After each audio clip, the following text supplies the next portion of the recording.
lifter? A cloud lifter. You can't For your bust out XLR all mic? these tech terms for me. I don't know what any of this stuff means. Just to boost, just to give you a little extra Am I boost. the youngest person here and I have the least tech knowledge and I have all the tech problems? Is that what's going on? Yeah, I think that's what's going on. But or you could download some extra gain if you want. I think you're by far the youngest person here, right? By far. Wait, how old are you? I'm And you can give the. Oh, I thought you were like 24 no, or 25. We're similar. We're similar. Thank Never you. mind. Well, look, IRI looks similar. like he's 24, so like, you know, if he can just like DM me his skincare routine, we'll all be good, all right? Yeah, all right. What is your skin care routine? Well, Cleanser, a little bit of moisturizer.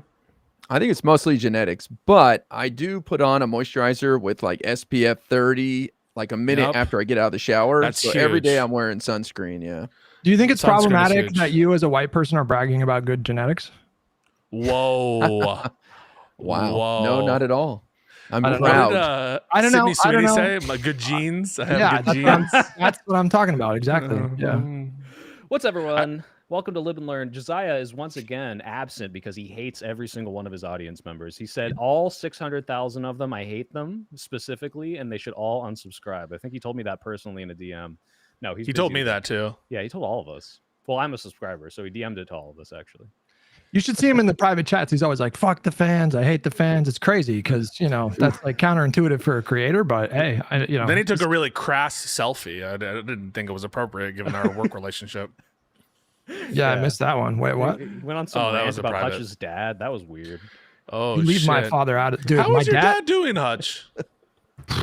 very much retired.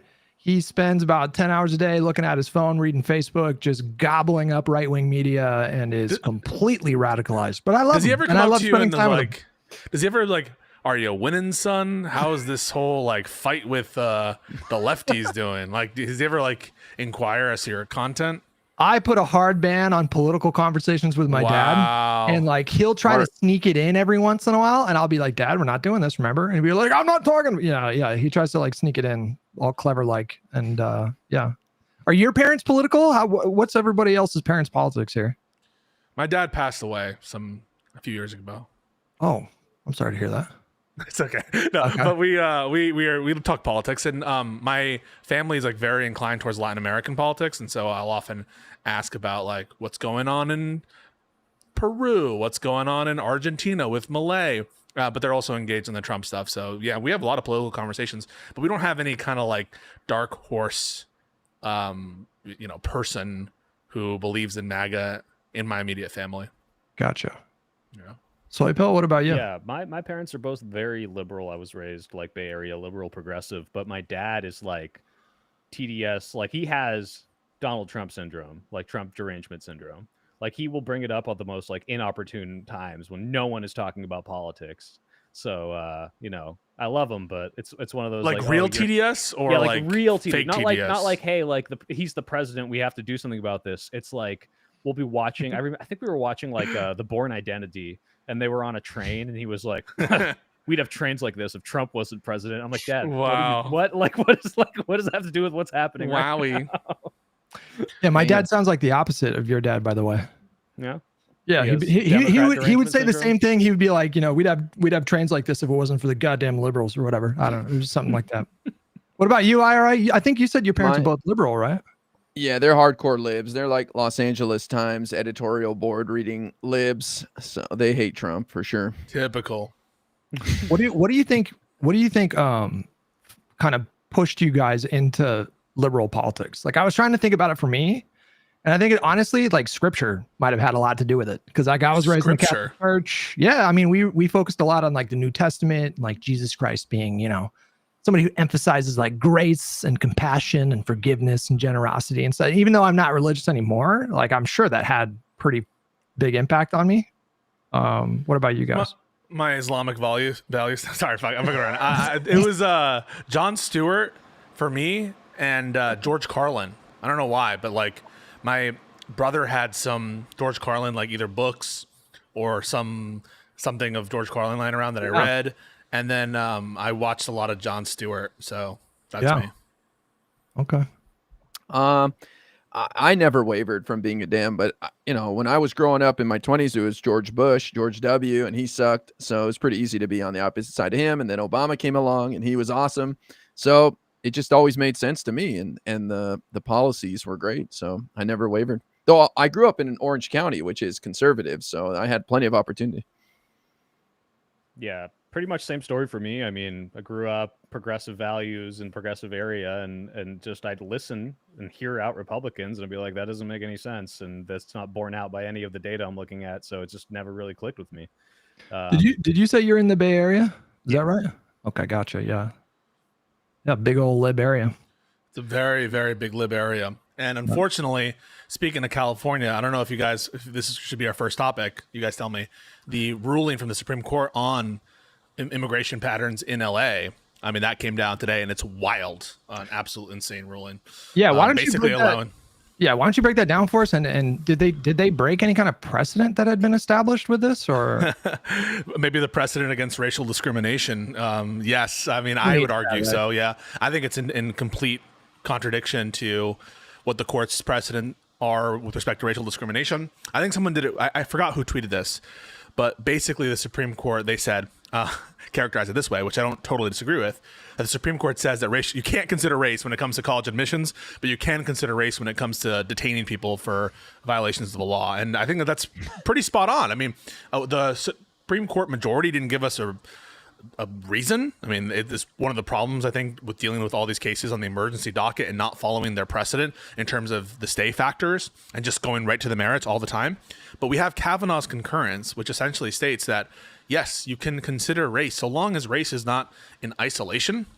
You can use race to determine whether you have reasonable suspicion to stop someone on immigration violations. Not because of confirming a prior identity. Like, let's say you have an ID of a suspect and you're using that to help identify. It's because of Hispanics' propensity to do underlying immigration law violations. You can use that stereotype not as the total reason why you're stopping someone, but as part of the collection of factors to stop someone. And he kind of limits it, I think, dishonestly to immigration violations. But there's no reason why the reasonable suspicion, which is a constitutional standard from the Fourth Amendment, would apply differently in the criminal context versus the immigration violation context. And so it really is opening the door, in my opinion, to allow for, consideration of race as a propensity factor in all sorts of investigative stops. So it's a humongous, I think,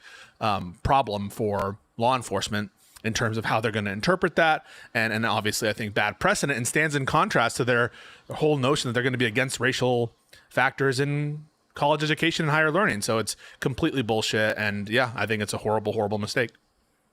Is it a similar kind of rationale that like FDR used to intern Japanese people? Like there's a reasonable suspicion that they'd be more likely to be traitorous, I guess. Well, in the sense that it's a propensity argument, right? Like that we would expect people of such and such heritage to be more likely to be traitors to the country, to be more likely to be spies. If you're using, it's literally racial profiling, right? You're making a profile based on a set of characteristics, which include race. So the fact that you speak Spanish, the fact that you have a particular job, the fact that you're at a particular location, and the fact that you're a race, like that is all part of a racial profile to give grounds for reasonable suspicion. That's what Kavanaugh's argued. Now, to be completely up front, he's a concurrence. So it's not necessarily the holding of the court, but that's part of the problem. If you don't have like full merits hearings on these issues and you're just resolving it on the shadow docket, you're essentially giving room. And I bet you the Supreme Court would uphold this if Trump literally wrote a memo that said, we are commanding our DHS officials to stop anyone who looks Hispanic and who is at a place of labor, like construction zone. On that basis alone, I'm pretty sure the Supreme Court would uphold it. It's a disaster, and it makes no sense, right? It makes no sense why you should be able to consider race for purposes of reasonable suspicion inquiries, which are supposed to be particularized, right? All of these unreasonable searches and seizure exceptions are supposed to be particularized, right? You see someone in the act of doing a crime, you get like a notice that this particular person at this particular location is doing something. But this is just allowing for all sorts of stereotypes that would justify stops of millions of people. You have to think, like in LA, the Hispanic population is close to half. 50%, 47 to 50% of the population in LA area is Hispanic. And so this rationale would really extend to, like, I guess, any Hispanic-looking person who's speaking Spanish on a job site. But wait, Pisco, can it go even further? I mean, look what happened in Georgia at the Hyundai plant. Those were South Koreans. So, like, literally anybody can be stopped. Looks like me, Hutch, anybody can be stopped. There's people from Ukraine that may not be allowed to be here soon because he's canceling their TPS or whatever. So, I mean, they could stop literally anybody. Did Kavanaugh go into how many other factors there have to be or anything like that? No. It's all vague. It's all, and he's not really crazy. meeting the moment, right? In terms of just like owning it, right? Like one thing would be to own it. Yes, race is enough plus one other factor. Yes, it's enough that, he's being weaselly about it, in my opinion. And he's saying something like this. Oh, for example, in the standing analysis where he's doing the standing analysis, he says, oh, we're just talking about future injunctions, that you can't get standing for future injunctions, but you can still get standing for damages suits. So like if you were subject to an illegal stop as a result of this policy, by the way, the Trump administration was not even fighting on the merits that they were stopping people illegally. Like it wasn't even contested, and they weren't even contesting the findings of fact that they were stopping people in an illegal fashion. But what Kavanaugh says is, don't worry about that, right? You can still do damages lawsuits and you'll have standing, but like, where is the avenue for private rights of actions for damages against the government? They're already making like all these different carve-outs. Like courts can't interfere and create judicial remedies. Courts don't have standing to do universal injunctions, qualified immunity, absolute immunity. So they're making it incredibly difficult and at some point impossible for us to actually resolve and adjudicate violations of the law. Like we can't even get a future injunction to prevent illegal action that is recurring as a part of a policy to do race-based stops. That's crazy. This court is completely out to sea. They're abdicating and throwing us all to the wolves. And if you see Amy Coney Barrett on the fucking news shows, like pretending that this is principled or that the Constitution requires this, it is so beyond the pale. We're in deep shit, guys.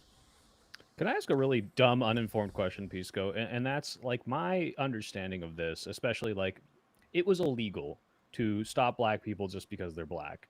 It still is. And yet it seemed to be the kind of collective understanding that they would just find a reason, even if it was because you're black. They'll say, oh, your headlight was out. Oh, you didn't stop for the full 3 seconds at that stop sign. So does this actually set a precedent of them being able to stop people in ways they weren't before? Obviously, it's worse that they're making it, in the legal text. But is this going to change how they operate in a substantial way? I think it will. So on the one hand, I think that you're correct that pretextual stops, even if quote unquote the real reason was something else, as long as you had a pretext, you could probably stop them. And unless you had really overwhelming proof of racial discrimination, you couldn't really get any remedy and you couldn't undo the nature of the stop. What this is essentially saying, I'm not saying that it's explicitly stating it, because again, this was a shadow docket, not really elaboration by the majority. But what this is essentially saying is you don't even need a pretext. You can just say, well, it's because he's Hispanic at a job site and we're in LA, so we're stopping you. And then even in Kavanaugh's concurrence, he's like, well, don't worry. It's just a brief detention. And once you explain to the officers that you're a U.S. citizen or here legally, right, presupposing that you're going to talk to law enforcement, right? Like what kind of lawyer worth their salt would advise you to be like talking to law enforcement and opening yourself up to potential liability and saying all kinds of incriminating stuff potentially? Even, by the way, if it's not incriminating, you can get into trouble by speaking too much or saying things you shouldn't say. So this is a disastrous ruling. Kavanaugh is a clown, and he includes in it this kind of like virtue signal where he's like, now, different administrations have different views on immigrations, and we're just, my hands are completely tied, and some administrations might say this is immigration the right policy. Some might say we need more restrictive immigration, and he's trying to present it as though he doesn't have a political stake in it. But even the wordage that he uses throughout the opinion indicates what side of the political debate he's on. So yes, I do think will provide a different additional standard, because it's precedent that race can be used as a factor, not for identification purposes, but for propensity evidence to stand for like basically the reasonable suspicion standard, that you can use the propensity of a particular ethnic background to do a violation of a law as part of your totality of circumstances analysis on whether to stop someone. So imagine this would, I'm going to do one last example, then I'll let you guys talk. Imagine that there was an alley which was very renowned for being a criminal alley where a bunch of drug deals happened. Before, there was case law is just because someone is there doesn't mean you can stop them when they're in a place that crime tends to happen. But now, like, why couldn't you consider race as part of your totality of circumstances analysis? If you say, listen, we're in this particular town, this town has a problem with black people selling drugs in this alley.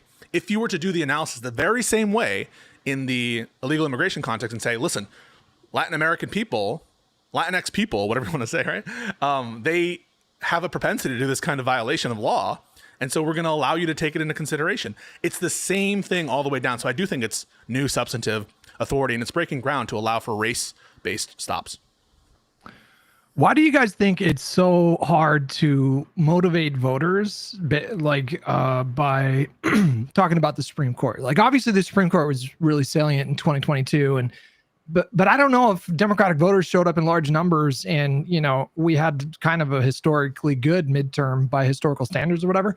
But I don't know how many of them were voting because they felt like they were moving towards some mechanism, and it was more just like an expression of anger.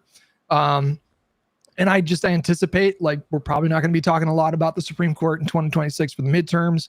I really doubt it's going to be something that is discussed at great length when the Democratic primary debates are going on. Like, this is a really big deal.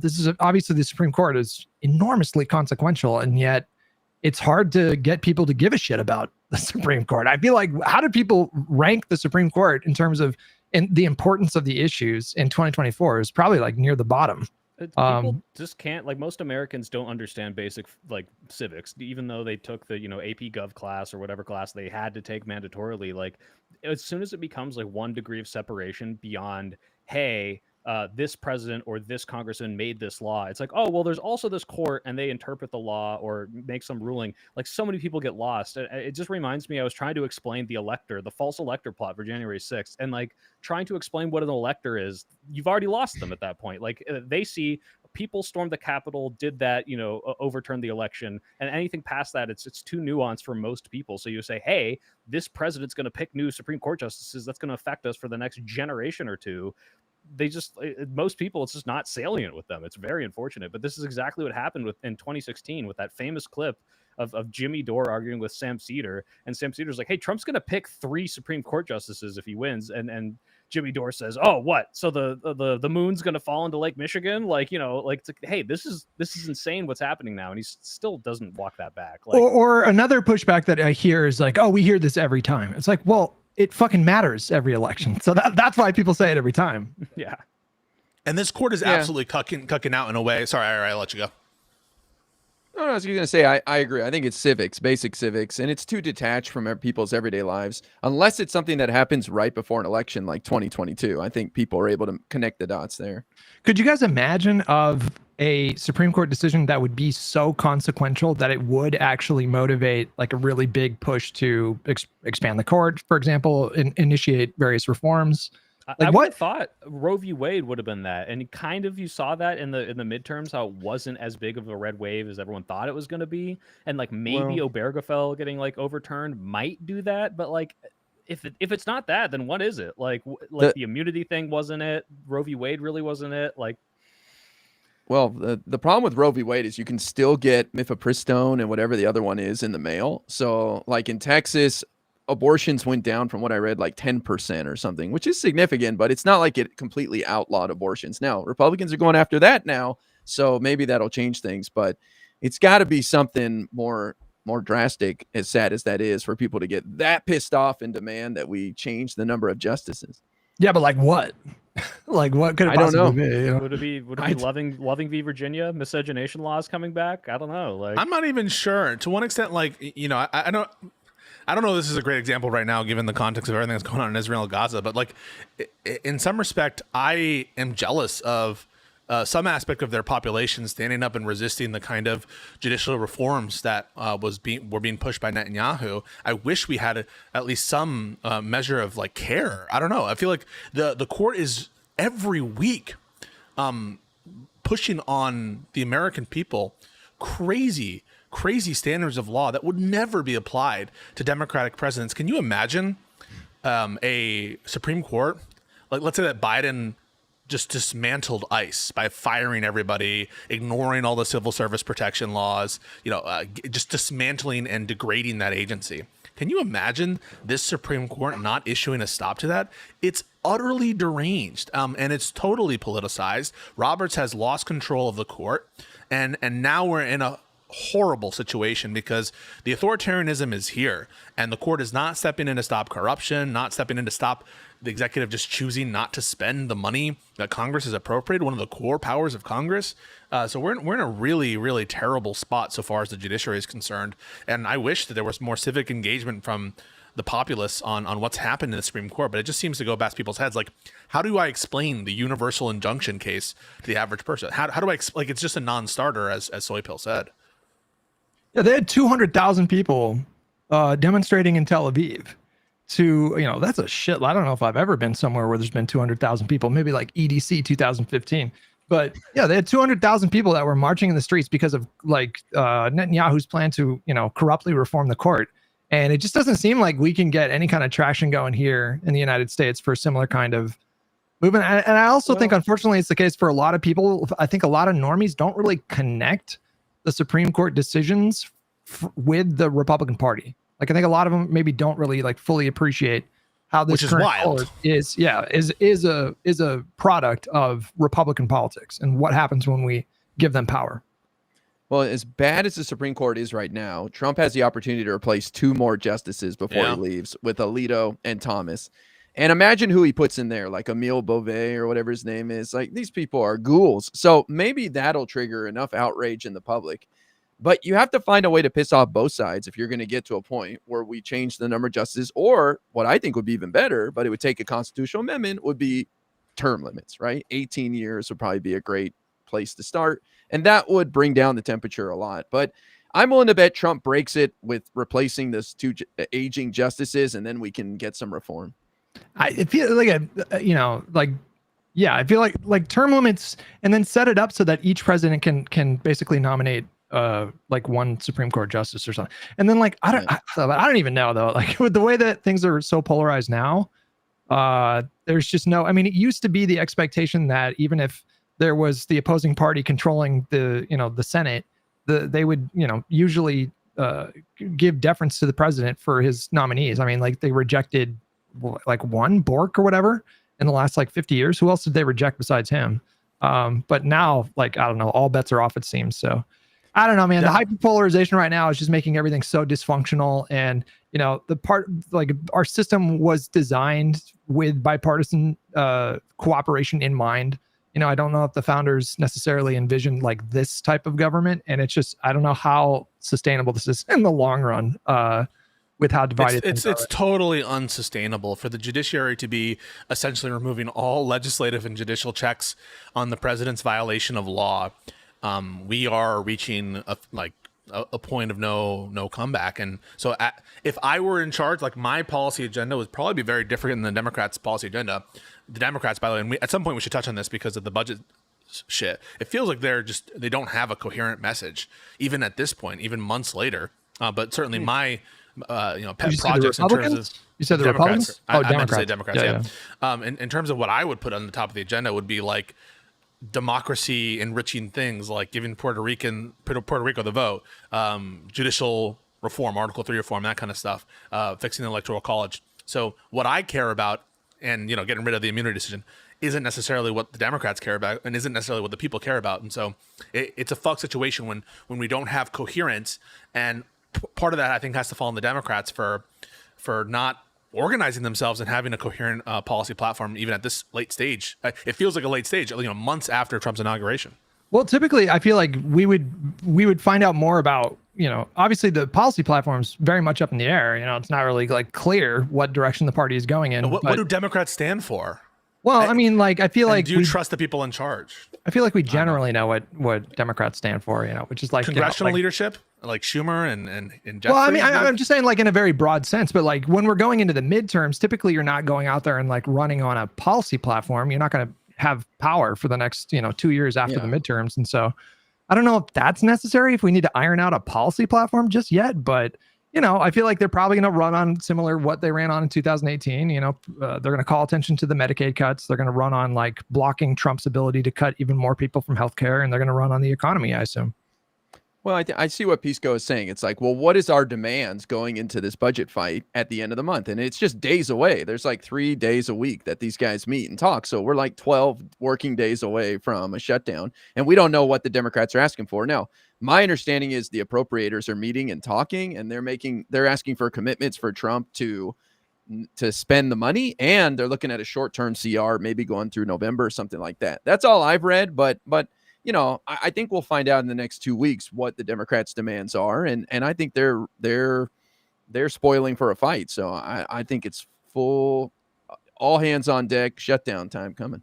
Yeah, I was going to say that's a good transition into our next topic, which is this Ezra Klein video where he's saying Dems need to fight back. They need to cause this shutdown, draw attention to the idea that the Republicans are doing abhorrent things and actually fight back. But before we get into exactly what he said, I'm curious if you guys had this kind of vibe versus like facts kind of conflict in your head where everyone's like, the Democrats are feckless, the Democrats are doing nothing.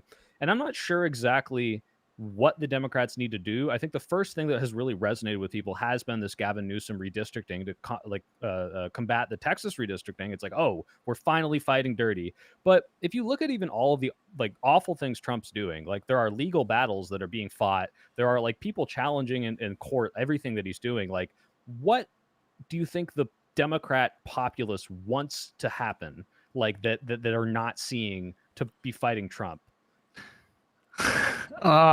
Well, I think it's clear that, like, I don't know what percentage of the party, but there's a certain percentage of the party that literally want them to like put their bodies on the line. You know what I mean? I feel like, wasn't Jeffries told as much in some kind of private meeting or something like that? Like somebody was like, you need to be ready to like literally bleed to stop Trump from doing what he's doing. I don't know. What do you guys, IRI, what do you think? Or either one of you guys, go on. Go ahead, go if you have a thought. Well, I was just going to say that, like, I totally agree with that sentiment. I think if you're not ready to put it all on the line, I don't mean do anything illegal. I don't mean to do anything violent, but I just mean metaphorically. If you're not spending every waking day and hour tuning up your rhetoric, trying to be fierce, trying to fight back against the administration, then what good are you for? And I don't have the confidence. It feels like Chancellor Valorum, and I know the different comparisons to Phantom Menace and like what comes after, but I really have no confidence in either Schumer or Jeffries just having the je ne sais quoi to do this fight. Do I prefer Jeffries? Yeah. Do I expect Jeffries to be Speaker of the House in a year if I had to bet? Yeah, I probably do, but like I don't trust him at this critical juncture. And I don't understand, like, for this budget fight, this is the one place where legislative Democrats have leverage. Can anyone explain to me what has changed between now and March, where they had the previous fight, that would justify the Democrats standing up at this present moment? Like, well, the moment to stand up was in March. What wasn't Schumer's whole logic was that they're going to have more leverage for this fight, and so it really just depends on what they do. Like, I don't know. I read some various takes. Or you go ahead, Ira. You were teeing up something earlier. I think it goes a step. There was a step before the redistricting, and that was the Epstein files. I think Democrats have led very well on demanding the Epstein files be released. You've got Ro Khanna out there with Thomas Massie, and he even corralled Marjorie Taylor Greene, Lauren Boebert, and Nancy Mace to join him. And they've got the votes to go around Mike Johnson. So I think Democrats have been on point on the Epstein files. I think Democrats did an even better job on the Texas redistricting fight, now that California is going to gerrymander the shit out of our state and New York as well. And we're taking away those paths to victory for controlling the House from Republicans for the next couple of election cycles, because that went through swing districts in New York and California. That being said, I'm with you guys. I think like we don't really need a message. I hear a lot of people ask me on TikTok, who's your leader? What's your message? Why's your approval rating so low? Who cares? This is a referendum. The midterms are a referendum on the party in the White House, and we just need to be the opposition party right now. We don't really need to have any great message. That might be controversial to say, but I think that's pretty counter IRI to like what everyone's saying, which is, if you just say I'm the anti-Trump party, like that's not enough. Like that's not enough for people. They want you to pick something and stand for it, and also be anti-Trump. Not that they're mutually exclusive. we stand for making life more affordable, and Trump is screwing it up. Look at his jobs report, look at GDP, look at his tariffs. And so we would say we wouldn't do all that crap. We will make your life more affordable. So I think that's enough for now. Yeah, but definitely a unity between those two things, not simply the opposite of Trump or Trump bad, but hey, Trump is bad and here's how we're going to fix it with a more strong, like, this is how we fix the economy. This is how we get everyone more jobs. I think like just without that, you know, it sounds like indistinguishable, but if you don't have that, like, well, this is our solid platform, then everyone just sees you as this, like, you know, oh, we're the resist libs, and that's not enough for, I think, a lot of people. But is there I mean, if you want to argue that we should break precedent, I'm open to that argument. But like, is there a precedent for the political parties, you know, defining them with specific policy platforms in the midterms, like when they're out of power? Like, I've never heard of that happening before. I mean, maybe it's a good idea. Maybe it's something worth exploring. Yeah, go ahead. I was trying to reference, because I knew we were going to talk about the Ezra Klein article when I talk about policy platform. I more meant a set of what IRI said, like a set of positions on the specific budget negotiation. That's kind of what I mean. And in general, when I say a policy platform for the Democrats, I mean, like, what do you stand for at a macro sense, and to help have some identity to this party? I think that there is an identity issue here, and it goes beyond like the specific policy issues. Like, one thing that I think Ezra notes again in the article that's one of our topics is the lack of funding among Democrats. So something is happening, and it's happening internally, that the base is not fitting with the leadership. Whoever the Dems are in Congress isn't, and the Dems who are successful are the state Dems, which have more fight in them, people like Pritzker and people like Newsom. So something is happening on the federal congressional level that we need to address. It feels like an identity issue. It feels like something to do with ganas and something to do with fight, and people just don't trust Schumer. But Pisco, the difference is those guys have power. Newsom and Pritzker have power. No, I agree that gives them Democrats in Congress have no power. They can't do anything. But the one instance that rallied and angered the base was when they did in March, and they didn't use it. But and if you listen to Schumer's reasoning, he's setting up for a showdown now. We'll see if it comes to fruition and if he was proven right. The problem for Schumer is he had no way to prove he was right at the time. And I think that was a disaster, because people are like, what are you doing, bro? We want to fight now. He's like, no, wait 6 months and we'll fight then. Okay, well, let's see if he was right or wrong. It might have been pragmatic at the time. It might have been rooted in like an actual logical argument, but politically it was dumb. Like, sometimes I feel like you have to do something that is not even necessarily the correct thing because there's just so much political pressure. I don't know. I feel like broadly we know what the Democrats stand for. We're a party that's like very pro-labor. We're a party that is like very much pro-immigration. We want to reform our immigration to be much more humane than it actually is. We favor like much stronger social safety nets. We want to expand people's access to healthcare. Like, so I think explain the disconnect, Touch. Explain the disconnect between the polling. Well, I think what's happening is like the Democratic voters recognize this moment, I think correctly so, as an existential threat. They see Donald Trump as an existential threat, and he won and he's in power. And so it's a mixture of anger and fear.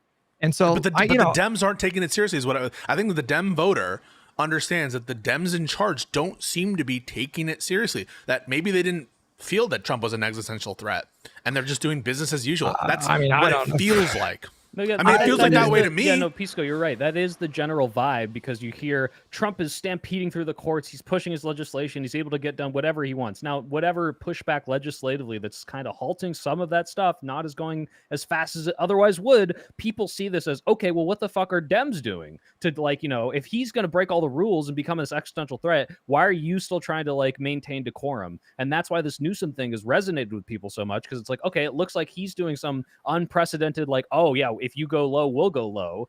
Everyone else is like, oh, we'll fight him here. We'll try to like filibuster. And it's like, okay, cool. You can do a 25-hour filibuster for an appointee, but like at the end of the day, he's still going to get his appointee. Like, what are you actually doing? I mean, it's about the fact that they don't feel like you're actually doing something. Yeah. Okay, hang on. I mean, Kamala Harris was on the campaign trail in 2024 saying, if Donald Trump wins, he is going to send the military into your state to try to fuck with you guys. Like, she was very much articulating the stakes of that race, and the voters made a bad decision. That's and where is Schumer calling attention to it? Like, where is Schumer on that's a great example, right? I see Pritzker being strong on the deployments. I see Newsom being strong on the deployments. I don't see any congressional demo from leadership. Well, I go back to IRI's point though. Like, those people have power. They're the governors of the state, so they can flex that power. Rhetorically, and they're not even speaking now because they think that crime is a losing issue. I mean, that's literally their position. But here, my other question is, why do you need Schumer and Jeffries to speak out? I understand they're the leaders in those chambers, but they're the leaders of the senators. They're the leader of the House members. They're not necessarily the public faces of the Democratic Party, where we have people like Pritzker and Newsom filling those shoes right now. Everything is public facing. Everything is. We're in a different moment. I feel like everyone needs to be in that constant PR mode. Yes, I understand that. Like, they have particular, they have to have their caucus. They have to keep unity on their votes, and those are all stuff that you know well. Ira, you're like our congressional go-to expert about like the internal deliberation. And I respect that the fuck out of the Pelosi when she's maneuvering to get deals done, but there's a whole other part to this job. And now I would even hasten to add, it's the most important part in my opinion. Now it's like 51%, 49%. Instead of just do the job, act like you're doing the job on TV. I think what you're advocating for is kind of like a new type of politician, which is like someone who has a hybrid focus of the sort of like sausage making that goes into keeping control of your caucus. And then also someone who is savvy enough to navigate not only like legacy media, but like alternative media, like find a way to capture people's attention. This is kind of like, this is, maybe you're right, but this is a very kind of like novel thing in politics. Okay. Like, look at Thune. Like Thune Thune is the Senate Majority Leader. We never see this guy out there like talking about shit. He's just doing shit behind the scenes, like trying to like maneuver and navigate. That's IRI's point that he's whatever. They have the power. Wait, I want to do this to you guys. I don't even want you to think about it. I just want to give you the first answer that gets to each one of your heads, and I don't want you to think about it. And all I want you to say it as soon as I ask it. Okay? Would you be happy if Schumer resigned as Minority Leader? Go. Yes. Yes. No. Here's why. Who's going to replace him? Who's going Chris Murphy? Anyone that's not rhetoric wise, because I really agree with Pisco on the rhetoric thing. Yes, Hutch, it is novel, but like when Chuck Schumer's going out and being like, "Oh, Donald Trump, you're a taco. That's why you're not bombing Iran." It's like this is not resonating with voters. And I think if you want to have a base that's like ready to go out and vote, it doesn't matter how much you're doing behind the scenes. Even if it is working, people think you're not. You do need to have that's why the Gavin Newsom messaging thing is working so well, because it's like not only is he actually fighting back, but he's making a huge fucking deal about it and putting it everywhere. And if you don't like navigate this new space of like, hey, this needs to make headlines, this needs to make TikToks and Instagrams, like people don't see it. Let me make a caveat here though, because like I don't think I'm not saying that I want Schumer to resign because I think he's ineffective in his role as the Democratic leadership in the Senate.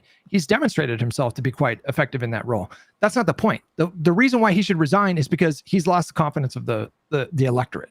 He's lost the confidence of the actual voters. And if he actually stepped aside, even though he was like good in that role, I think it would signal to voters that the party is actually willing to listen to the electorate. Even if I disagree with the electorate, I think that gesture would go a long way in helping the Democratic Party to reimagine itself, I guess. Let me defend my answer, okay? I believe Schumer is cooking and he knows what he's doing. I know that some people out there will be like, bullshit, Schumer screwed up royally back in March. But I think he knows what he's doing. If he does not shut down this government, I'm done with him. I think that he is going to lead brilliantly in the next couple of weeks. And we'll find out very soon. I think because if you look at his arguments, why he refused to shut down the government last time, one of the big one was leave the courts open. I don't want to see those gone because that's the only thing that's protecting us right now. And that does appear to be the case, that the lower courts have kept us afloat so far. But we'll see. We'll see what happens. I want to see him cook, okay? I think Schumer's got more in the tank, bro. What's his argument that it's different this time? He has more leverage. He has more leverage. Donald Trump is less popular now. There was a pink cloud right after the election. He had way better numbers. And Donald Trump, in defense of Schumer, he said by the time we get to fall, Donald Trump's going to be unpopular and we're going to have more leverage. And what happened? Yeah, but Trump would have been more unpopular if there was a shutdown. That's why the House, to their credit, except for Jared Golden, voted in favor of, hey, let's not capitulate to no deal. I feel like we're doing Brexit, no deal Brexit. Don't capitulate and just give the Republicans what they want. Like, the House made the right calculus because who would have been blamed for a shutdown in March? Trump. So people are not thinking about the opportunity cost. This is a game of months. Why wouldn't they be blamed now? Why wouldn't Trump be blamed now as opposed he to would? No, I think he would. I think he still will right now, given the right conditions. But I think he also would have been in March, right? So there's an opportunity cost. Yeah, but in he's that weak time. now. We got him on the ropes on the Epstein files. He's getting his ass He's kicked on the terrorists. consolidating It's starting to add power. up. This is all about getting to the election, and I think saving. Like I've said this entire time, and you might disagree with me, that this is about delay.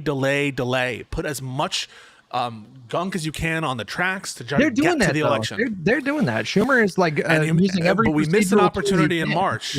Well, okay. Here's the question. If the Democrats are actually able to extract meaningful concessions, now they can't ask for the moon, obviously. If they do a shutdown and they demand like the entire government be liberal, they're not going to win that PR fight. But if they get a few like tangible wins out of that, would you come back here and say like maybe Schumer was right? Maybe he was kind of vindicated. I don't think that happens. No.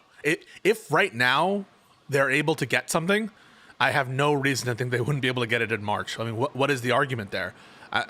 When he's just starting his administration, they haven't passed major legislation yet, and the government shut down, and they're having the tariff issues and all that stuff. I have no reason to think they have more leverage. It's because he's riding the Trump momentum off the win. Like he was so incredibly popular in those first few months. Like I can understand he the wasn't concept that of, popular. Not incredibly popular. Not for the whole. The point is the Trump base like has not been turning against him then as they would now with the Epstein stuff and with like as the base isn't turning against him. Soy, not he's 91% approved. It's not the base. It's not the base. It's the independence. It's the independence. Sorry, that's what matters. Not the hardcore maggots, but like he's underwater on all the issues right now, and that was not the case back then. Like even the economy right now, he's not doing well with the polling. So I agree. I don't know. We'll find out if Schumer was right or not.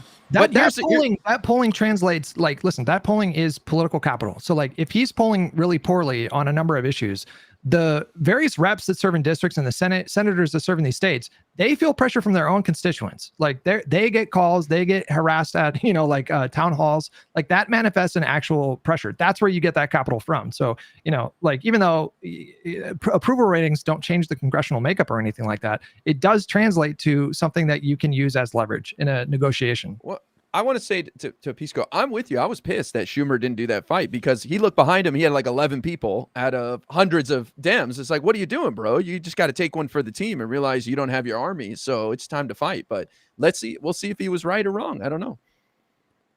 We'll see. I mean, what will we say when we come back in a couple weeks? What's the consent? He's not going to step down.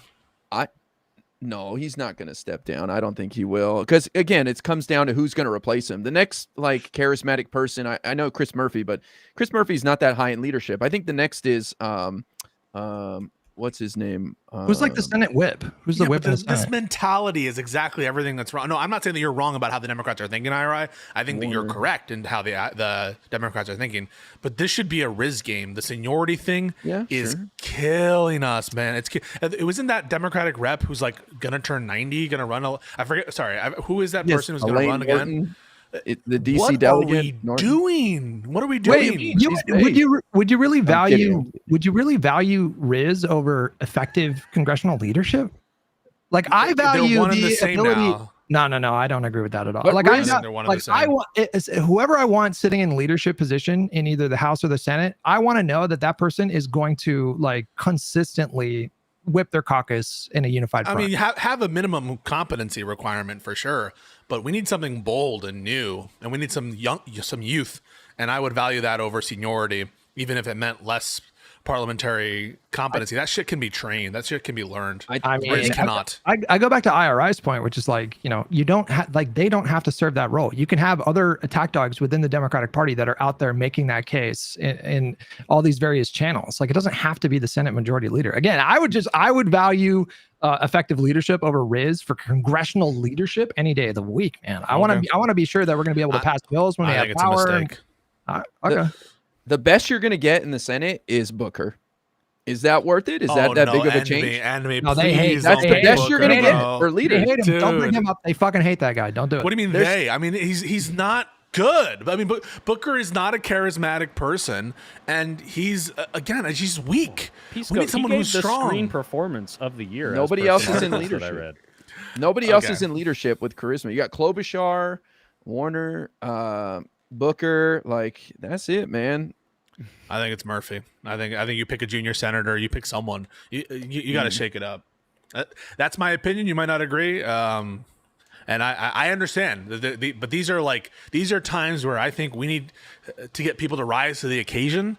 And there are certain personnel issues among the current array of leadership, and the Schumer issue is a personnel issue. It's one that can't be strategized away. It's a style of thinking, and it's who he is. And who he is an old guy. Does it matter that for years he was really effective in the leadership role? No, there's no sentimentality at this point. At this point, we're in, because think about it, right? We're in campaigning mode. We're not in caucus mode right now. We're not in trying to build a coalition for legislation. We're trying to win an election in 2026, and we're trying to hurt the Republicans as much as possible and stop as much as possible. And listen, Schumer's not doing a fantastic job of that anyway. And to the extent that he has any kind of institutional leadership, can't he just pass along fucking secrets? If he's selfless and if he cares about our country, just like be in the background, giving the advice to whoever the leader is, if it's so invaluable. But I just don't think that we need to completely change our mentality, and it can't be business as usual. Whatever is going on, and I think this is Hutch to your fundamental point that you brought up, which I agree with. If there is a disconnect between the base, these are the people you most want to support your party. These are the people who are loyal, who walk across nails to go vote for you. If they are, and if you yourself said you don't want him in leadership, I would say trust your instinct. There's something about you. Maybe you can't even precisely define the scope of it. No, I did though. I told you exactly why. It's not because I think he's ineffective. If Chuck Schumer accomplishes what he set out to do with this shutdown, if he even does it, and we come back in 2 weeks, and the more charismatic Dems that are not in leadership are able to disseminate that message and actually make the voter base feel like they're being listened to and something's happening, then this is going to become the Chuck Schumer Stand podcast, I think, because that's exactly the best of both worlds. We both want what? Like the voter base on board and Chuck Schumer doing a good job, okay? You're going to have to recruit someone else, Peace Cone, and back you up soon, I think that we're in a hole. I think that we need to change things up, man. We just need to change it up. And it's not for the sake of it. It's because of, I think, demonstrable failures. And since we're talking about the Ezra Klein article, he points them out. He himself, right? Ezra Klein, we're talking about his article. He says he doesn't believe the Democrats have a coherent set of, and he would be in the know, right? Because he's talking to all these fucking people behind the scenes. He says that they don't have a fucking idea about what they're going to be negotiating. If we are in the stage of evaluating leadership, how is it 7-8 months into the administration and we don't have a set of negotiating positions on the budget? How can that be the case? How can it be the case that we still have our fucking heads cut off and we're chickens with our heads cut off during the negotiation that was pre-staged in March? What's the plan? What's the strategy? If what we're talking about here is some kind of acumen behind the scenes, Ezra's not seeing it, and what's the evidence of it? Well, I find that hard to believe that Chuck Schumer doesn't have an idea of what he wants to get in negotiations with Donald Trump right now. I haven't read the article. I understand that's what Ezra Klein is saying based on what you're saying now, but come on. I think that's ridiculous to say that the Democrats have no idea what they want to get from Donald Trump in exchange for 7 votes in the Senate. We haven't seen it. Usually they're in advance, weeks in advance, talking about what it is they want. Is it public facing though? I don't know. I haven't. I don't. Maybe I can't recall. That's just another messaging failure, and they need to make that more explicit. So if there is some trust the plan clandestine thing that's going to happen with Chuck Schumer, we'll see. But I mean, I got to say, as a Democratic voter, I'm not optimistic. I want them to do well. I want things to happen, but I haven't seen it, and they haven't spoken as to what they're actually going to do. I agree that at the very least, it doesn't seem like there's a good plan.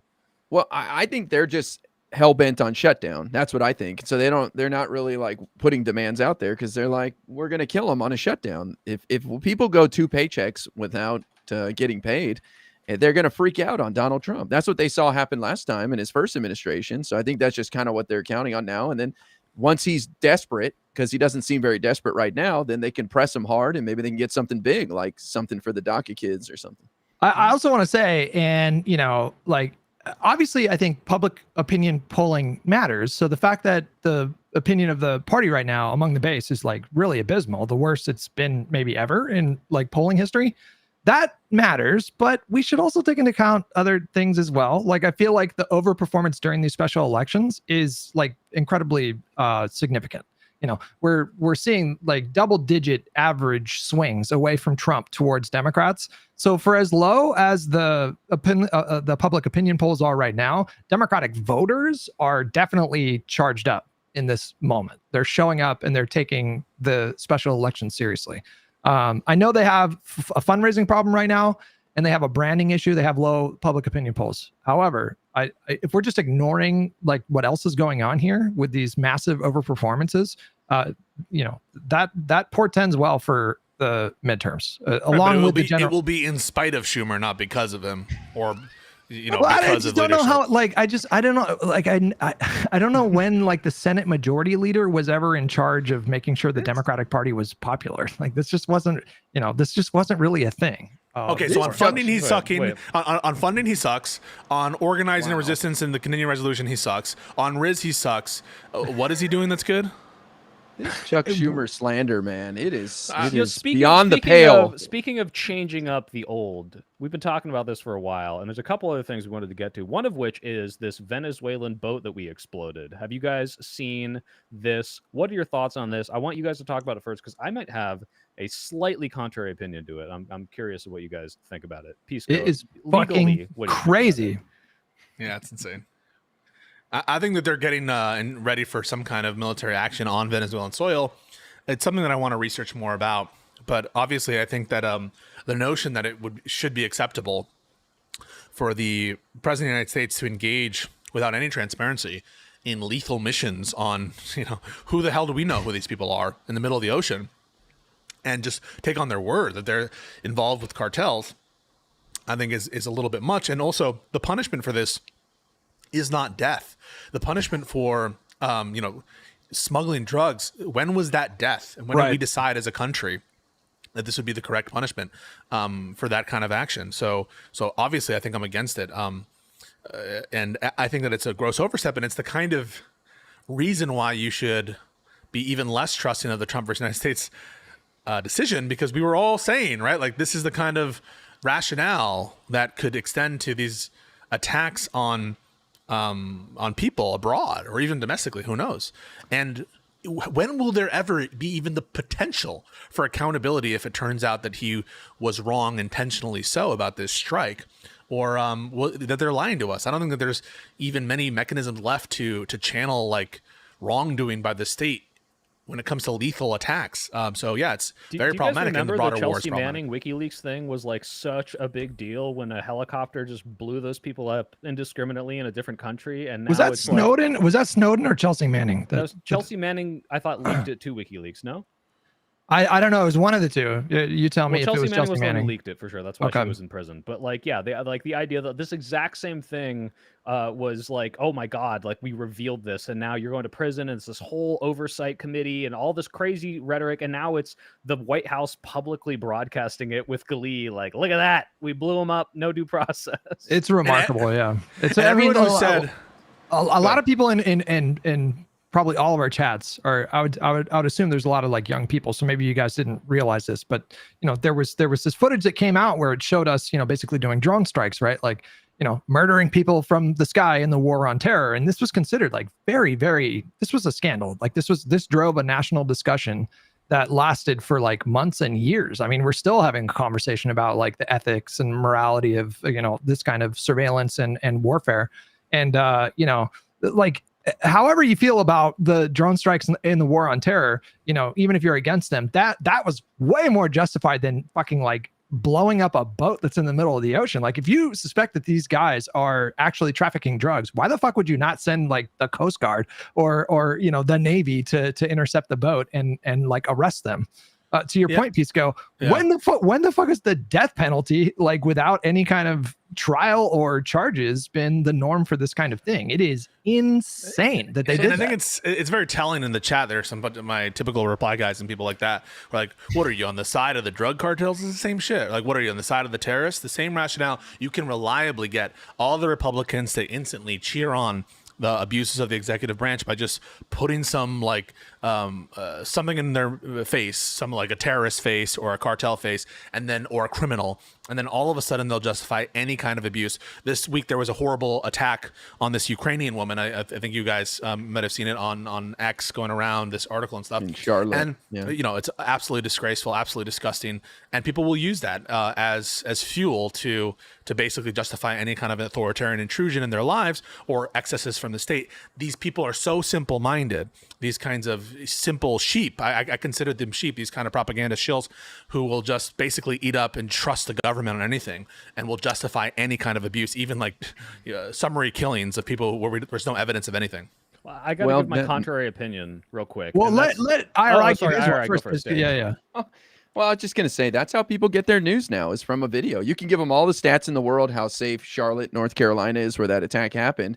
Say crime's down 30%, and they'll see that video and say it's out of control. We need the military. So we have to live in that environment and we have to learn to adapt. It's frustrating, but what kills me is that this is the Trump administration strategy to combat fentanyl overdoses, whereas Biden had a real strategy that brought down the deaths by like 25%. That's been cut. And now this is the new strategy. We're going to blow up a boat here or there because we were in imminent danger because they were bringing drugs here.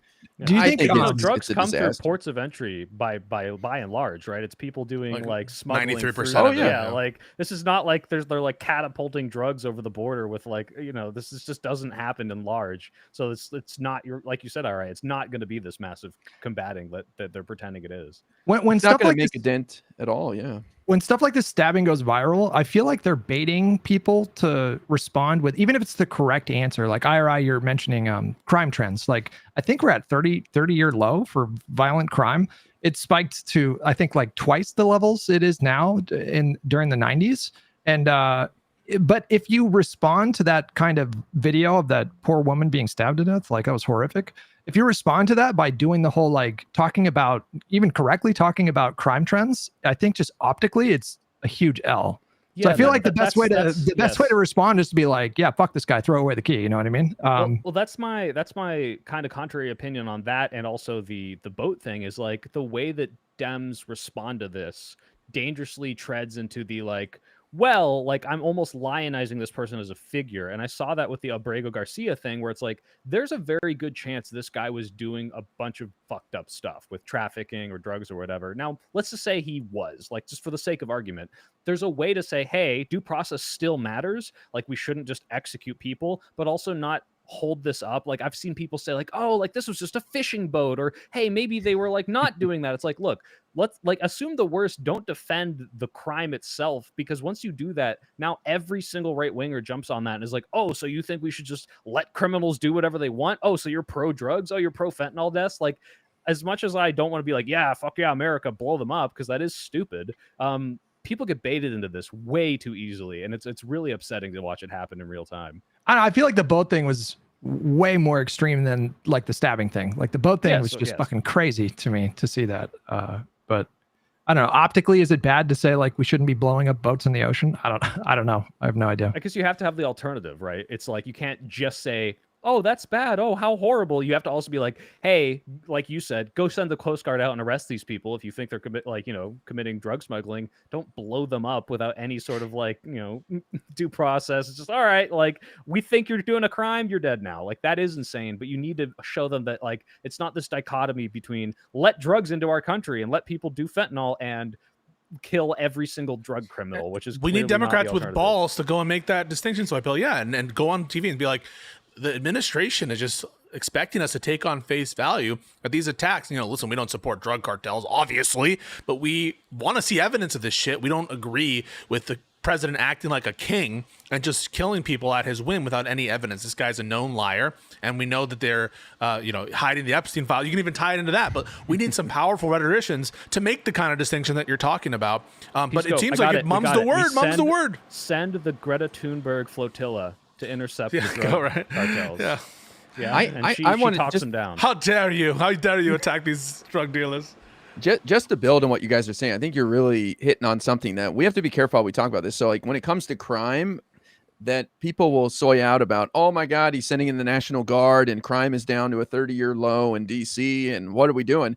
I think it's important to say, look, I can appreciate the spirit of what he's doing. We can always bring the crime down further. but there's better ways to go about this. And we got to be prepared with those strategies, like investing in after school programs or job placement programs. We got to have an answer. We can't just soy out about the National Guard being deployed and stuff like that. Same thing with the boat. We can't just soy out about the boat being blown up. My question is, and I'm curious what you guys think, where is this going? It sounds like the saber rattling with war with Venezuela. I mean, is this really where we're headed? Like, what do you guys think he's trying to do here? I think it's quite possible. I mean, they're naming their department the Department of War. They've put out a bounty of like $50 million on his head. They've said that Venezuela is invading the United States for purposes of doing their Alien Enemies Act deportations. They've moved a bunch of assets, including naval and air assets, heavy assets, to Puerto Rico, and there was a visit from Hexit there just days ago. And if they do engage in war against the country of Venezuela, all these mindless government trusters are going to clap along. And so I don't know why not. He's facing some domestic pushback at home and failing approval ratings, and Trump already not in the the best mindset, I think. I don't think that there's anything that would put him past like starting a war with Venezuela. Do any of us think that? I just think that would be catastrophic for his administration. Like, I think that would be wildly unpopular. Like, there's no way he would even get to even like 40% of people approving a war with Venezuela. I do his think base he would support a 90. Again, all you have to do is say, when we do this, the fentanyl deaths will go down. We'll stop the illegal immigration. You got to frame it like that. It's brain dead, but I think that'll work. No, but you can't just it's not about just your base. Like, you need some support. You need like a decent amount of support from independents. I mean, the partisans on both sides, they're going to have their positions and they're not going to bend. But the 30 to 40% of people that are politically unaffiliated or registered independents or swing voters or whatever, like they really matter. Like, they really determine the success or failure of an administration. And if he were to go to war with Venezuela, I mean, he would have to have a really solid pretense. If there was a viral story, that Venezuelan cartel members, infiltrated Florida and kidnapped a young white girl and tortured her on camera, then maybe you could drum up support. But it would take literally something like that. Didn't they literally do that, Hutch, with the apartment takeover, the Trendera Aragua? Like, they're already trying to do that. They're trying, man. I mean, he doesn't even have majority support for for example, like sending in the military to DC and Los Angeles. That's really unpopular in this country. Like, it's like 65% of people disapprove of him doing that. What are the odds that they're going to approve of him taking us to war with Venezuela? I just really doubt it. Well, I hope so, bro. This is what Russia does. They have like false flags. So maybe he's working on, they're going to get back at us with a terrorist attack here in America. And it gives us the motivation to go to war with them as a big distraction. I have no idea, but the saber rattling is out of control right now. It feels like they're literally trying to emulate the Sicario movies in terms of like how they execute like military strikes. Here's a question for you, Hutch. If they were planning on war, wouldn't they act exactly like they're acting right now? I would expect it to be a little bit more intense. I mean, do you remember the lead up to the Iraq War, for example? I mean, that was like a really significant level of escalation with the rhetoric. They were sending in Colin Powell to testify at the UN. They were sending in administration members to go testify to Congress. I mean, like, that was a really strong effort. I mean, I'm seeing the rhetoric. Now, do I know for a certainty that it's going to happen? No, but I'm seeing the rhetoric. I'm seeing the escalation. And I mean, why are they moving all that military hardware there? Maybe it'll be a, quote, limited strike. But let's not forget, we attacked Iran.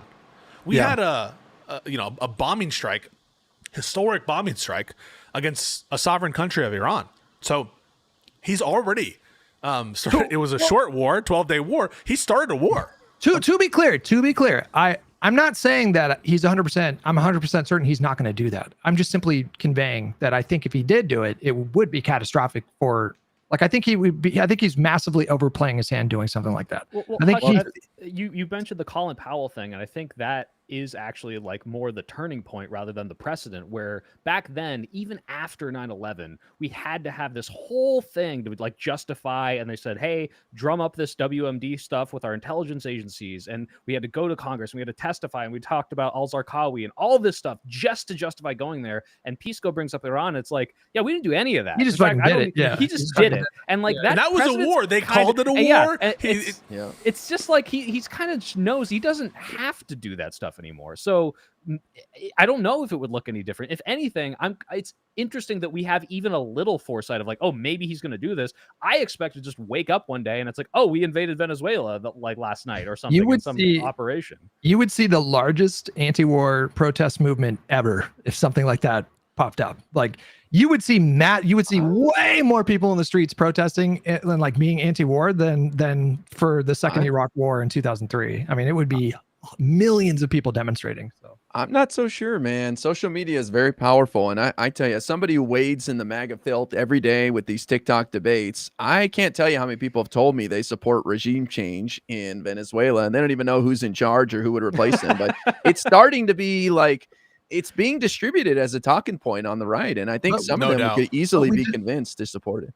But we like with the No Kings protest, that was the largest single day of protests in American history. And that was because he sent the military into like Los Angeles. What do you think would happen if he went to war with Venezuela? I mean, I don't know. I could be wrong, but I do have enough faith in the American people right now. I do think that as doomer as people feel right now, because, you know, this really fucking sucks that we're in a second Trump term. I feel those feelings too. I'm still encouraged by the level of like energy that I'm seeing out there. It's just not reflected in the rhetoric on social media, the way that everything's being discussed. But there's a huge number of Americans right now that are really energized and fired up. So if he were to do something like that, I mean, I know me and IRI, we'd be fucking marching in the streets for sure. Sure. But, yeah. I'll say this, as a Venezuelan myself, I will accept being drafted and sent there for free, because I have yet to visit because of all the turmoil. I do want to connect with my heritage a little bit. I'll brush up on my Spanish. Wait, what percentage Venezuelan are you? What are you doing? I'm an eighth Venezuelan and an eighth Cuban, so a quarter Latino total. God damn. Okay. Yeah. Wow. God damn. Well, we should. Oh, go ahead. No, you go. I was gonna say we should talk about the fucking crazy Epstein birthday note. Oh right? yes. yes. I'll gift bring that keeps one on up after giving. that stream. That's Can you show it? You can show it, right? Does it? I think so. It's not. Does it violate the OS? right? I don't know. Like, is it technically like animated nudity? So it's not even nudity. Let's see this one. Right It looks here. like an anatomy drawing. Yeah, it's just I mean, look. I mean, the way he's drawn the breasts here, it could be a guy, you know, and maybe these aren't even breasts. He's a very poor artist, but I think it's a very voluptuous amputee is what I think I'm looking at here. This is one of the most creepy letters. I mean, like, have you ever heard of anything like this? This is so weird. Yeah, this first of all, and they were trying to be like, it's not real. Rokana did use the wrong "your" here, so I retract my endorsement if I had given one out before. Oh, no, you can't be doing that. It's Jover. Oh, But yeah, so should we read this for our audience? Do you guys? Yeah, read it before, but read it again. Yeah, definitely. Yeah, read it again. Who wants to be Jeffrey? I can be Donald if you guys are cool with that. I can't actually read. You want me to be Epstein? Yeah, can you be Epstein? All right, well, can you just chill real quick? Let me just see. Enigmas never die. I should find it because I can't actually read it from there. Okay, I'm ready. Okay, are you the voiceover and Jeffrey? I believe so. You have to start. Okay. There must be more to life than having everything. Yes, there is, but I won't tell you what it is. Nor will I, since I also know what it is. We have certain things in common, Jeffrey. Yes, we do, come to think of it. Enigmas never age. Have you noticed that? As a matter of fact, it was clear to me the last time I saw you.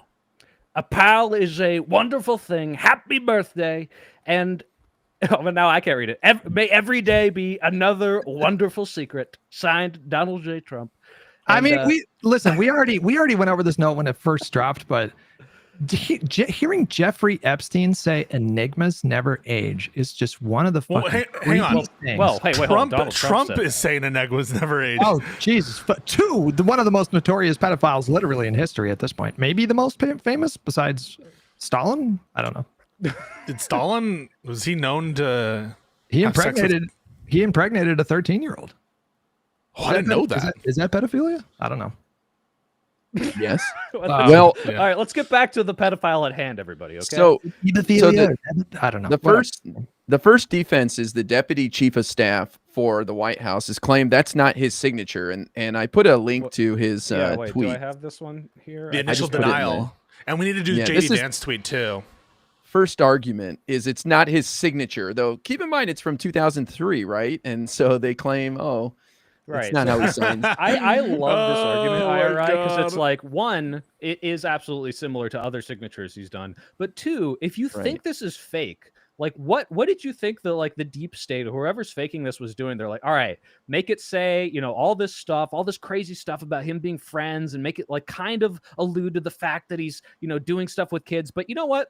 Don't make the signature match. That's too obvious. Don't Wait, do hold that. on. What am I looking at here? So this is the claim from Carolyn Levitt is that the signature just doesn't match his signature. I mean, I don't know if we can click on this the here. same signature. I put a link. She didn't share that one. She shared well, I guess she didn't even share a picture because she doesn't. I put a link in the group chat if you want to use that. It's the deputy chief of staff. He put a signature from last year of Trump's, and he said, "Look, it doesn't match," and it's from last year. Let's look at that.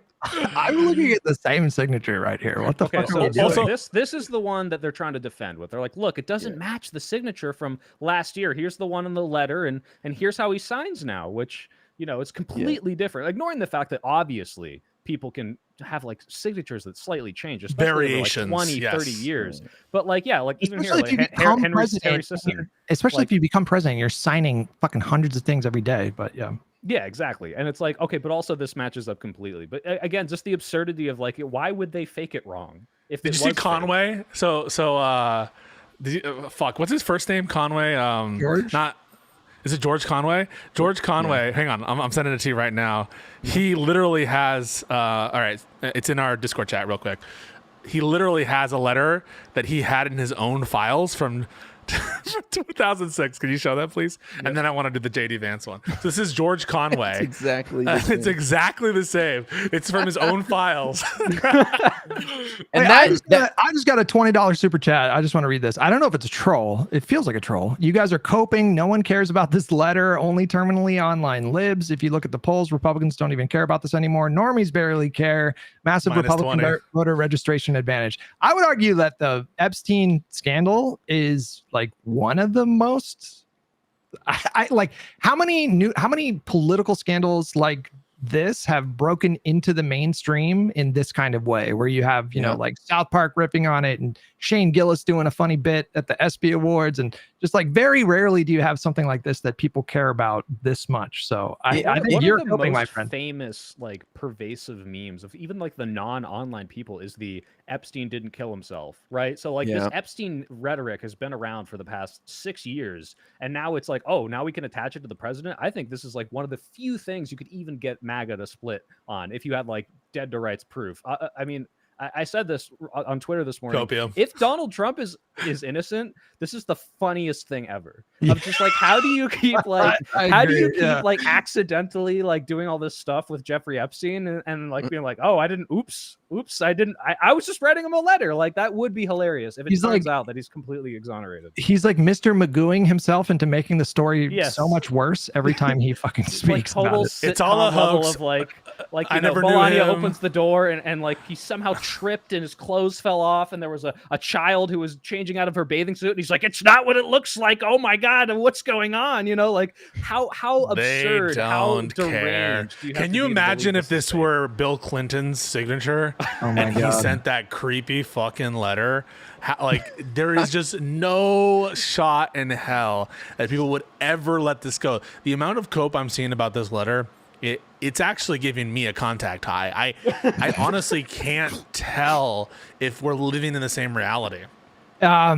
Somebody now, I don't know if this is too conspiracy brained. I'm saying this in the context of fucking Jeffrey Epstein, but like I saw that the word enigma, have you guys seen this, is an anagram for a French word meant to describe like young women. Have you heard this? This is QAnon. This is QAnon. I don't know that. No, but here, listen, hear me out, okay? Does Trump speak French? This is the least French thing I've ever heard. No, hang on. But Trump was really plugged into like the French fashion world at the time that he was friends with Epstein, and they used the word a lot. So you got to get out the Glenn Beck conspiracy board for this one. This is like as much as I believe this is true, that would be wild. But I on the enigma, I do think it's funny that what's his name, when Larry Elder was like, we had AI look through all of Trump's like speeches, and he doesn't even know what the word enigma is. Larry Elder said that. Immediately proven untrue because he said it in like a speech publicly. But two, the defense of like, you think Donald Trump is smart enough to know words? Means. Absolutely not. Donald Trump is not smart enough. I don't think like what's funny is it seems like they really thought they were being subtle, but it's almost like this is something out of a satire, you know, like they were trying to find a way to basically like wink, wink, nudge, nudge, like, hey, we fuck kids. And it's so obvious that is like, what else would it be? I mean, like, what is this letter? Why are you bringing up age in this way? Like, you're just calling just way more attention to yourself here. Never age. Well, to that super chatter, Hutch, I would say we don't kid ourselves that this is going to make people vote for Democrats in the future, but it is going to depress a certain part of the Trump base if he doesn't give them the answers they want. And I tell you, you can go to any MAGA you guys know and say, do you agree with Trump on blocking the Epstein files? And they'll tell you, you know what, I disagree. Most of them will tell you, I disagree. So this is hurting him. And look, you got Marjorie Taylor Greene and Ro Khanna embracing in front of the nation. What other issue is bringing together Democrats and Republicans? It's true. Let alone the MTG. Like, how could you possibly get her on board with that? Like, and Ro Khanna's like saying, you've been so brave on this issue, Miss Green. Like, Representative Green has been a real leader on this issue. Like, he gives a fuck. And you know what? I think that it's good for the Democrats. And I just sent you this as well, Soy Pill, the Democrats' response to this. Because J.D. Vance, if you can show, initially said, quote, forgive my language, but this story is complete and utter bullshit. The Wall Street Journal should be ashamed for publishing it. Where is this letter? Would you be shocked to learn they never showed it to us before publishing it? Does anyone honestly believe this sounds like Trump? And like, what's the response now, JD? Yeah, this guy's such a dipshit. I can't believe that he's one like sick 79-year-old's heartbeat away from being the president of the United States. How is this guy supposed? I mean, he's supposed to be like pretty smart, like plugged into, you know, like really smart tech people and all that. Whatever. Went to what did he go? Yale or Harvard or something? How did he not anticipate that obviously the letter was going to get out at some point? Like, how do you not put that together in your mind? It's crazy. That's the problem is they don't have a cohesive like defense of this. Like, you have JD and Trump saying this is fake. The Epstein files are a hoax. Mike Johnson is now saying, oh, Trump was an undercover FBI agent, like it was actually like on purpose, like he was having sex with children as part of his cover, like he couldn't break cover. Like they don't have a cohesive narrative on this. I don't know, like there is obviously this top down monster of like Trump to like the Charlie Kirk and Trump to the Daily Wire of like, how do we defend this? And you like, they literally have a one-to-one connection with this, but for some reason on the Epstein stuff, I probably because it's true, they don't have that cohesive defense of it. Well, I think like at the height of irony, one of Donald Trump's appeals when he was running in 2016 and something that he's tried to like bake into his brand is that he's this outsider that's going to come into DC and clean up the cesspool and, you know, get rid of all the corruption. That's like, you know, we obviously find that comical, but certainly among his base, that's certainly one of the selling points, you know, getting rid of the deep state and, you know, getting rid of the big money influences and blah, blah, blah. As he's making, you know, billions of dollars in crypto while he's president, whatever. But this kind of thing like really hurts that brand. Like, obviously, like I think that's one of the reasons why the Epstein story is so salient is because we live in a time where anti-establishmentism is so prevalent across the political spectrum. There's definitely a perception that government is not, you know, working for the people and that it has been corrupted by, you know, either AIPAC or other like, you know, like lobby groups and corporations and billionaires and the deep state and blah, blah, blah, blah, blah. And, you know, like, how do you square this story with that part of your brand? It's, I mean, it's like a massive contradiction, obviously. It's also like, like half of what he ran on, like not just the cleaning up the deep state, but literally like the QAnon, like he's going to expose all the government pedophiles. Like this would be like if Joe Biden, like it came out that he just owned slaves. Like he just like you know, like he just had like a bunch of black slaves like on his plantation somewhere, and it's like completely antithetical to. He was friends with Strom Thurmond. I knew you were gonna say that. Somebody you knew it was. I'm preempting chat because they're gonna say it too. So when you it was a different open time. yourself up like that, it was more bipartisan back then. Okay, sure, yeah. The undercover agent FBI informant Trump story is hilarious. Mike Johnson had to walk that back a day later, saying, "Well, I didn't have any evidence of that," but boy, you can see the defense coming out already for when the files do come out, because they will come out eventually. They already are crafting a story like, yeah, it looks real bad what Trump did. He got a tug job from some kids or something, but he did it because he had to do that because he was undercover. Right. He was undercover like Pookie in New Jack City, man. Literally, he's gonna do the Bill Clinton, like, and he's like, "Oh, I didn't inhale on the joint." He's like, I wasn't into it. I didn't enjoy a single moment. It wasn't that good." Without a doubt, like the funniest part of this story is the fact, and we talked about this before, but like this is entirely this is an entirely a problem of their own making. Like there's a complete self-own. Like Pam Bondi is literally the reason why all this is happening. She didn't have to go in there and make a big thing about the Epstein files. She could have just ignored it, and it would have just kind of just been simmering in the background, and that probably would have even benefited them with QAnon people, because you keep the possibility alive. Like there's all this speculation. They're not doing anything public, but if you look at this tweet and the number of like letters here, obviously they're getting ready for a big crackdown. She goes in there and within the first month is like, full transparency. We're going to invite like fucking DC Drano and libs of TikTok and 20 other fucking right-wing influencers. We're going to give them a fake binder full of information we already released.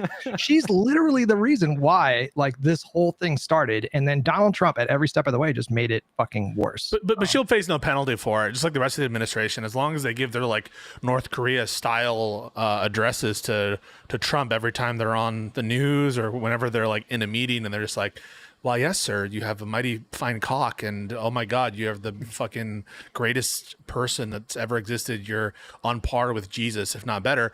Then their jobs aren't in danger. They realize it's such an easy way to play him and to keep your job is to just be servile to Trump the whole time. And really, Bondi's problem isn't really like her own problem. The problem is Trump is conflicted. The problem is Trump is uncomfortable because Trump is in the files. To what extent, we don't know. But like the reason that she can't be ultra transparent is because of Trump. And so as long as she plays the line, she's not going to face any internal penalty for it. And Trump doesn't mind her being the scapegoat because he's not really beholden to his base, who are all members of a cult. I think she's in a tough spot right now because, not only because of the Epstein stuff, but fucking Tulsi did a Game of Thrones level of like stabbing her in the back by passing the buck about, prosecuting Barack Obama. And so, Tulsi comes out with this like recommendation that the DOJ literally charges Barack Obama with trying to, I don't know what was she wanted to charge him with? She's like a treasonous conspiracy or something. And so now like she's like, I'm sure she saw that and was like, what the fuck? And like Tulsi herself had been experiencing so much heat, like reportedly Trump was not happy with her. And so what does she do? She comes out with this thing. And now Pam Bondi is like, do I need to prosecute Barack Obama in order to keep my job? So yeah, she's in a tough spot, I think.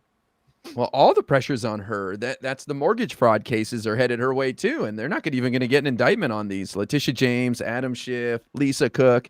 None of this stuff's going to pan out. Oh, huge self-report by one of these Trump reply people. They're like the cope of the face no penalty cope and the homosexual reference cope. I was taking on the role of Pam Bondi, and so maybe the homosexual reference is like your own subconscious thoughts, like reading into that. But I was taking on the role of Pam Bondi when I was making the comment about Donald Trump's penis. So I got another nice cock is first of all an asexual. Anyone can. Yeah, it's not a homosexual reference. So that's your own thing, J Mac. That's your own thing. It's looking good, then you just don't have good friends. A lot of people say that cocks look weird, but I feel like cocks can be quite beautiful. Oh, are we doing this again? You made your joke about your penis. You had a whole arc up. What's the joke? No, I got a super chat here. The last poll around Trump's handling of the Epstein list had voters disapproving of the handling. Emerson had 51% disapproval. Quinnipiac had 63% disapproval. I've seen more polls that are closer to like 55, 60, but yeah, it's not a popular issue for him. How many voters is it going to motivate in the midterms? I'm not really sure, but like we live in an era where we have just really close elections all the time now. And so the margins really do matter. And something like this can depress the vote enough to make a difference.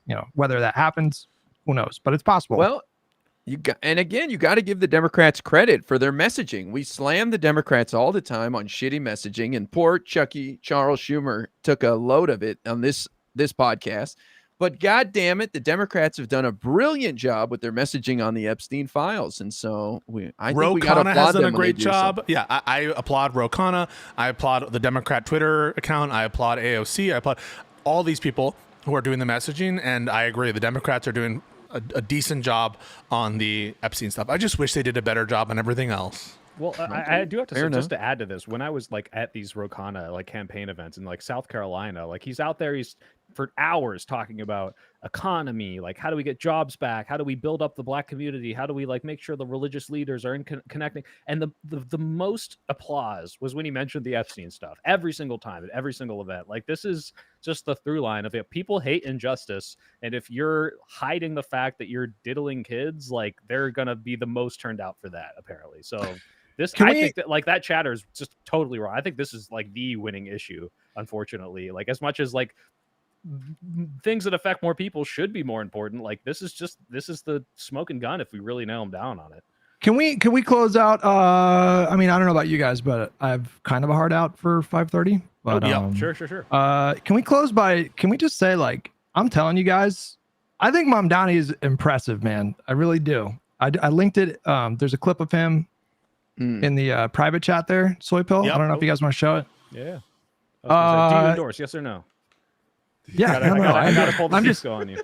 No, I'm saying like this guy. He endorsed. I think, Hutch endorsed. Yes or no, Hutch? Yeah, I think you endorsed. There are Here, go ahead. All right, here we go. people for whom their number one issue is groceries, the cost of groceries, and they vote alongside that. And they kept hearing about it from Trump, and they heard about it from us.